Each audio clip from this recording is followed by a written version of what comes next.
राष्ट्रवादी काँग्रेसच्या महाराष्ट्र प्रदेश उपाध्यक्षा भारती पवार यांच्या भाजप प्रवेशानं नाशिक जिल्ह्यातील राजकारणात मात्र मोठी कलाटणी मिळाली आहे। इकडे भारती पवारांमुळे आणि दिंडोरी लोकसभा मतदारसंघाचे विद्यमान खासदार हरिश्चंद्र चव्हाण यांचा पत्ता कट होण्याची शक्यता आहे। दरम्यान भारती पवारांचा पक्ष प्रवेश करत भाजपनं राष्ट्रवादी आणि भाजपमधले प्रस्थापितांना एकाच वेळी दणका दिलाय।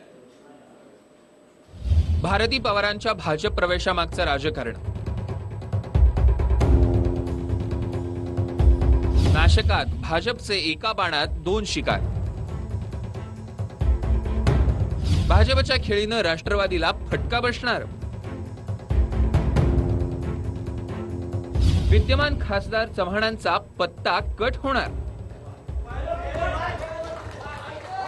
राष्ट्रवादीच्या यंग ब्रिगेडमधल्या नेत्या डॉक्टर भारती पवार यांनी भाजपमध्ये प्रवेश केला।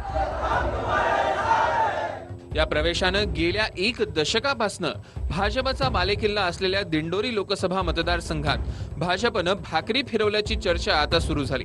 भारती पवार यांच्या प्रवेशानं भाजपचे विद्यमान खासदार हरिश्चंद्र चव्हाण यांचा पत्ता कट होण्याची शक्यता आहे। भारती पवारांच्या पक्षप्रवेशानं भाजपनं राष्ट्रवादीला मोठा धक्का तर दिलाच, पण भाजपतल्या स्वयंघोषित प्रस्थापितांना देखील या निमित्तानं दणका देण्याचा डाव भाजपनं खेळल्याचं आता सांगितलं जातं।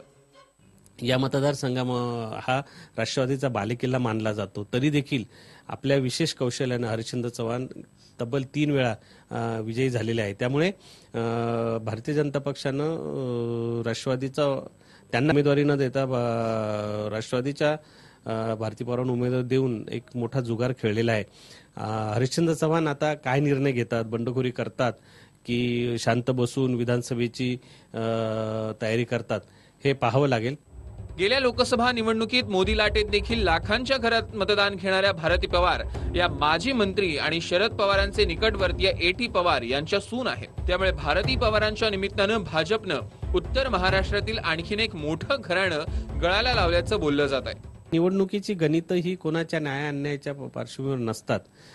केंद्रामध्ये नरेंद्र मोदींचं स्थान काहीसं डगमगतंय असं वाटतंय आणि ते स्थान बळकट करण्यासाठी निवडून येण्याची क्षमता हा एक मुख्य निकष सध्या पक्ष लावताना दिसतोय। केवळ भारतीय जनता पक्षच नाही, पण सर्वच पक्ष तो निकष लावताना दिसत आहेत। जी कुशलता होती निवडून येण्याची, तीच त्यांना आता उमेदवारी मिळण्यात मारक ठरली असं म्हणावं लागेल। भारती पवार या नेमक्या कोण आहेत आणि त्यांच्या प्रवेशानं दिंडोरी लोकसभा मतदारसंघात भाजपला कसा फायदा होऊ शकतो त्यावर एक नजर टाकूया। भारती पवार या राष्ट्रवादीच्या नेत्या आणि महाराष्ट्र प्रदेश राष्ट्रवादीच्या उपाध्यक्ष होत्या। जिल्हा परिषद सदस्य म्हणून गेल्या अनेक वर्षांपासून त्यांनी काम केलंय। स्वतः डॉक्टर असल्याने एक सुसंस्कृत आणि सुशिक्षित चेहरा।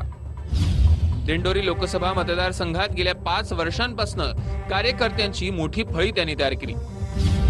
ग्रामीण भागात दांडका जनसंपर्क आणि कामं सुद्धा केलेली आहेत। 2014 लोकसभा निवडणुकीत राष्ट्रवादीच्या उमेदवार असताना लाखांच्या घरात त्यांनी मतं घेतली। यंदा राष्ट्रवादीनं उमेदवार आयात केल्यानं ग्रामीण भागात भारती पवारांना मोठी सहानुभूती मिळण्याची शक्यता आहे। स्वतःची यंत्रणा आणि आता सत्ताधारी भाजपची ताकद मिळाल्यानं दिंडोरी मतदारसंघात ताकद वाढली आहे। मुंबईत प्रवेशानंतर भारती पवार यांनी देखील पक्ष देईल ती जबाबदारी पार पाडू असं सांगितलं। भाजप महिलांचा योग्य सन्मान राखणारा पक्ष असल्याचं सूचक वक्तव्य भारती पवार यांनी केलं। विकास यात्रेत सहभागी होताना मला मनापासून आनंद होतो आहे। पक्षाची जबाबदारी प्रामाणिकपणे पार पाडेल।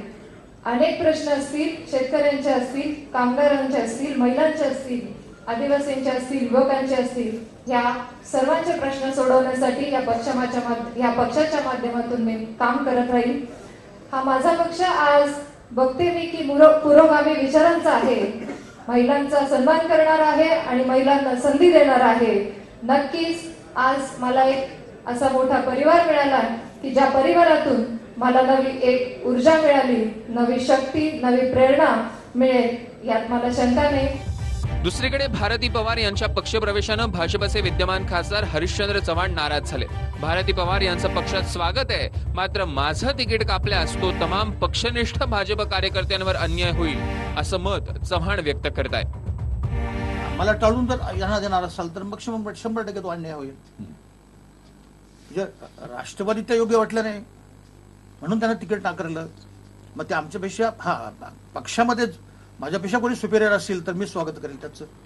म्हणजे त्या पक्षात आले तर मी स्वागतच करतो, परंतु माझ्यापेक्षा अजून सुपेरियर लोकांना जर वाटलं हा चालणारच नाही, हा नकोच उमेदवार, मी असं दावा करणार नाही की मी सगळ्या अर्थाने सर्वश्रेष्ठ योग्य आहे, परंतु तुलनात्मक विचार केला तर निश्चितपणे असल्या लोकांना आणून जर त्या ठिकाणी उमेदवार देणार असेल तर मग 100% माझ्यावर नाही, पण भारतीय जनता पार्टीवर आणि आमच्यावर प्रेम करणाऱ्या लोकांवर अन्याय होईल. भारती पवार यांच्या भाजप प्रवेशानंतर त्यांचं तिकीट जवळपास निश्चित मानलं जातं. असं झाल्यास भाजपच्या भारती पवार विरुद्ध राष्ट्रवादीचे धनराज महाले यांच्यात थेट लढत होणार आहे. दुसरीकडे माकपचे JP गावित नेमकं कोणतं किती कोणाला नुकसान करणार यावर दिंडोरीचं राजकारण अवलंबून आहे. मात्र राज्याप्रमाणे उत्तर महाराष्ट्रात देखील भाजपनं मोठं घराणं गळाला लावून पवारांची गोची केल्याचीच सध्या चर्चा सुरू आहे. चंदन पुजाधिकारी, TV9 मराठी, नाशिक. आणि भाजपमध्ये राहून उघडपणे भाजपच्या विरोधात वक्तव्य करणाऱ्या संजय काकडे यांची नाराजी दूर करण्यात भाजपला यश आलं. अर्थात मागील काही दिवसांपासून काँग्रेसच्या सानिध्यात दिसणारे संजय काकडे शुक्रवारी भाजपच्या व्यासपीठावरती पुन्हा दिसले. त्यामुळे काकडे यांचं बंड थंड करत मुख्यमंत्र्यांनी पुण्याचा तिढा सोडवल्याचं चित्र आहे. खासदार संजय काकडेंचा बंड अखेर थंड. काकडेंची नाराजी दूर करण्यात यश. मुख्यमंत्र्यांच्या मध्यस्थीनं काँग्रेस वारी टळली.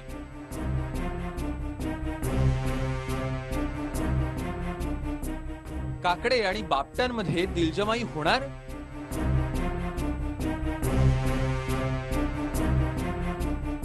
सर्व ज्या गोष्टी आतापर्यंत चालू ठेवलेल्या आहेत भारतीय जनता पक्षाने, ह्या सगळ्या सोडून दिल्या पाहिजेत. की जो जातीचं समीकरण आहे किंवा मंदिर, मस्जिद, नामकरण, पुतळे, मी भाऊ म्हटलं त्यांना, आता भावांनी जर एखाद्या लाट मारली तर दुसरा आश्रय घेतोच ना तू. त्यांना काढायचं ठेवायचं हे पक्षाच्या अंतर्गतली बाब आहे, हा माझा विषय नाहीये. परंतु अशा आरोप झाल्यानंतर बापटांनी स्वतःहूनच राजीनामा दिला पाहिजे याची चौकशी होईपर्यंत. आता भाजप मला तिकीट दिली ह्या आशेवर बसण्यापेक्षा काँग्रेसमध्ये मी लवकर प्रवेश करतोय. सातत्यानं भाजप विरोधात वक्तव्य करून घरचा आहेर देणारे भाजपचे सहयोगी खासदार संजय काकडे. ऐन निवडणुकीच्या तोंडावर उफाळलेला काकडेंचा बंड अखेर थंड झालाय. आणि त्याचं कारण म्हणजे मुंबईतली ही दृश्य. सातत्यानं भाजपच्या विरोधात भूमिका घेताना दिसणारे काकडे पुन्हा एकदा मुंबईत भाजपच्या व्यासपीठावर दिसून आले. गेल्या काही दिवसात त्यांनी इतर राजकीय पक्षांसोबत बोलणी केल्यानं त्यांच्याबाबत अनेक राजकीय तर्क लावले जात होते. मात्र आज त्यांच्या उपस्थितीमुळे अनेक दिवसांपासून सुरू असलेल्या त्यांच्या काँग्रेस किंवा राष्ट्रवादीच्या प्रवेशाच्या राजकीय चर्चांना पूर्णविराम मिळालाय.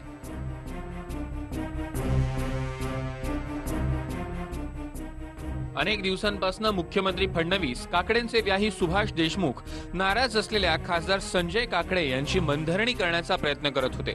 अखेर त्यांच्या चेष्टाईला यश आलं. भाजपमधील पश्चिम महाराष्ट्राची मोठी जबाबदारी सोपवून गिरीश बापट आणि संजय काकडे यांच्यामध्ये तह झालाय. त्यामुळे संजय काकडे यांच्या काँग्रेस प्रवेशाच्या बातम्यांना पूर्णविराम मिळालाय. एवढंच नव्हे तर कालपर्यंत भाजपच्या पराभवाची भाषा करणारे काकडे आता भाजपच्या विजयासाठी झटण्याची भाषा करू लागलेत. मी भारतीय जनता पक्षावरती नाराज नव्हतो, त्यातील काही राज्यातल्या आणि काही शहरातल्या आमच्या पुणे शहरातल्या लोकांवरती त्यांच्या कार्यपद्धतीवर नाराज होतो. ती माननीय मुख्यमंत्र्यांनी आमचे व्याही देशमुखांनी मला शब्द दिला की ती कार्यपद्धती आजपासून सगळी चेंज करण्यात येईल. जी काही त्यांची पद्धत आहे पक्ष चालवण्याची त्याच्यात मोठे बदल करण्यात येईल. आणि मला जी पश्चिम महाराष्ट्राची जबाबदारी दिली ती आता मी त्याच जास्त त्या गोष्टींवर हायलाईट करणार आहे. देशामध्ये नरेंद्र मोदी, राज्यामध्ये देवेंद्र फडणवीस परत विराजमान जास्तीत जास्त शीट आमचे निवडून येतील आणि ते विराजमान होतील याकडे जास्त लक्ष देणार आहे. आणि पश्चिम महाराष्ट्र उद्यापासून मी दौऱ्यावर लावून कामाला लागणार. काकडे याआधी राष्ट्रवादी काँग्रेसमध्ये होते. अजित पवारांशी संजय काकडे यांचे मतभेद झाल्यानं आणि राज्यसभा उमेदवारी न दिल्यानं त्यांनी राष्ट्रवादीला रामराम ठोकला होता. त्यानंतर ते अपक्ष खासदार म्हणून निवडून आले. यानंतर भाजपचे सहयोगी खासदार म्हणून त्यांची ओळख होती. पण गेल्या काही दिवसांपासून त्यांनी भाजपसोबत असहयोग पुकारला. काँग्रेस आणि राष्ट्रवादीशी सलगी केल्याचं पाहायला मिळत होतं. काँग्रेस आणि राष्ट्रवादीच्या नेत्यांशी बोलणी आणि त्याचवेळी भाजपवर तोंडसुख घेत त्यांनी आगामी निवडणुकीत पुण्यातनं भाजप विरोधात शड्डू ठोकण्याची तयारी केली. त्यांना काँग्रेसकडनं सकारात्मक प्रतिसाद मिळत असल्यानं भाजपची डोकेदुखी वाढल्याचं पाहायला मिळत होतं. पण आता मुख्यमंत्र्यांच्या शिष्टाईनं काकडेंचा बंड थंड झालाय.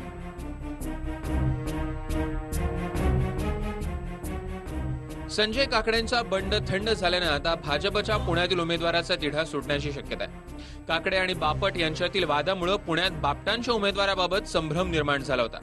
पण आता काकडेंची नाराजी दूर झाल्यानं पुण्यातनं बापटांच्या नावावर शिक्कामोर्तब होण्याचा मार्ग मोकळा आहे.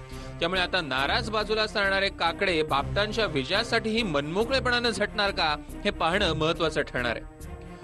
मुंबईहून संदेश शिर्केसह ब्युरो रिपोर्ट TV9 मराठी. हा व्हिडिओ तुम्हाला आवडला असेल तर असे आणखी व्हिडिओ पाहण्यासाठी TV9चं YouTube चॅनल सबस्क्राईब करा, बेल बटण दाबा. ताज्या घडामोडींसाठी लॉग ऑन करा tv9marathi.com.